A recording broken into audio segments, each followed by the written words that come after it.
नमस्कार दोस्तों, we are Exampur Sikar के इस एजुकेशन चैनल पर आप लोगों का स्वागत है। राजस्थान हिस्ट्री के जो दोस्तों पिछले एग्ज़ाम में आए क्वेश्चन की जो सीरीज चल रही थी, उस सीरीज़ का आज लास्ट टॉपिक है। जो कुछ विविध क्वेश्चन बच गए थे उन क्वेश्चनों पर अपन लोग बात करेंगे। पिछले 16 अध्यायों के अंदर अपन लोगों ने पूरा राजस्थान हिस्ट्री है वो क्लियर कर लिया। जितने भी उनके पिछले एग्जाम में आए हुए क्वेश्चन थे उन क्वेश्चनों को पूरा किया। और आज जो लास्ट टॉपिक बचा है वो कुछ विविध क्वेश्चन बचे हैं, उन क्वेश्चनों पर अपन लोग बात करेंगे। क्लास स्टार्ट होने से पहले दोस्तों आप लोगों से एक रिक्वेस्ट है कि अभी तक इस चैनल को सब्सक्राइब नहीं किया है तो प्लीज़ सब्सक्राइब कर लीजिएगा। तो चलो क्लास स्टार्ट करते हैं। पहला क्वेश्चन है, राजस्थान के राजपूत राजाओं का एक परिसंघ बना दिया जाए, ये सुझाव किसने दिया था?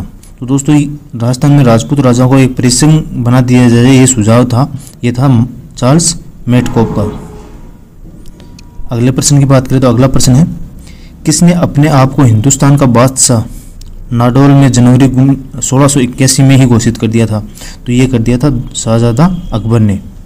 अगले प्रश्न की बात करें तो अगला प्रश्न है, चिपको आंदोलन किस रियासत में हुआ था? तो दोस्तों चिपको आंदोलन है मारवाड़ रियासत के अंदर हुआ था। वर्ष 1730 में विक्रम संवत थी, वो थी 1787 में खेजड़ी ग्राम में वृक्षों की कटाई की रोकने हेतु अमृता देवी के नेतृत्व में 363 लोगों ने वृक्षों से लिपटकर अपने प्राणों की आहुति दे दी थी। इसे चिपको आंदोलन या खेजड़ी आंदोलन भी कहा जाता है। इस समय जोधपुर के शासक अभय सिंह था। अगले प्रश्न की बात करें तो अगला प्रश्न है, कौन से चीनी यात्री ने भीनमाल की यात्रा की थी? तो ह्वेन सोंग है, उन्होंने भीनमाल की यात्रा की थी। उनकी एक पुस्तक थी, उनका नाम था शिव की, और भीनमाल को उन्होंने पोलो मिलो कहा था।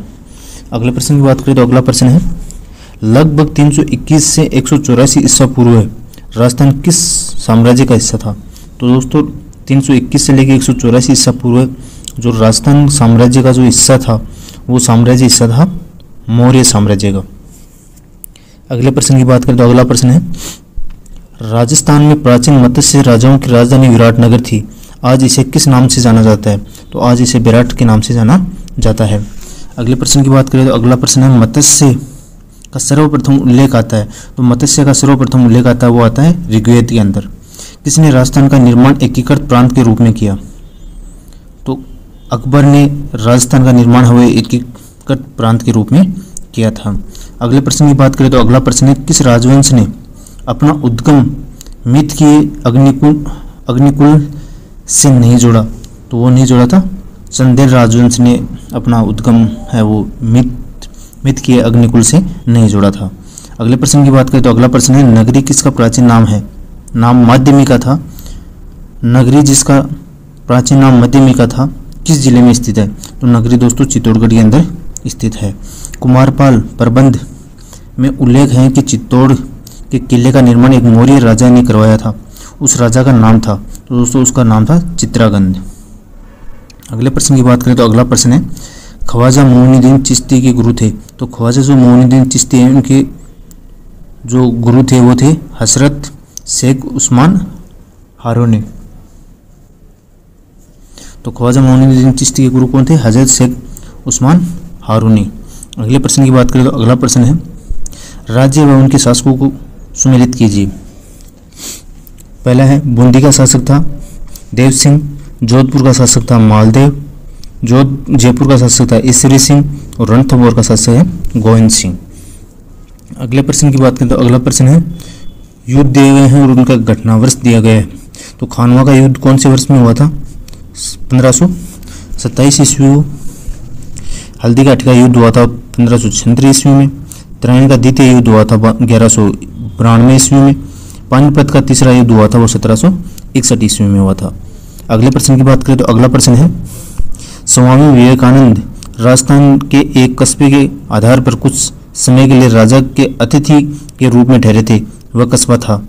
तो वह कस्बा था खेतड़ी, जिसमें स्वामी विवेकानंद थे वो राजस्थान के में आकर के वहाँ रुके थे एक अतिथि के रूप में। अगले प्रश्न की बात करें तो अगला प्रश्न है, बाबर के सेना समकालीन दो शक्तिशाली हिंदू राज्यों के नाम बताइए। तो मेवाड़ और मारवाड़ बाबर के समय एक शक्तिशाली हिंदू साम्राज्य या राज्य था। अगले प्रश्न की बात करें तो अगला प्रश्न है, भक्ति रस कवियत्री मीराबाई थी।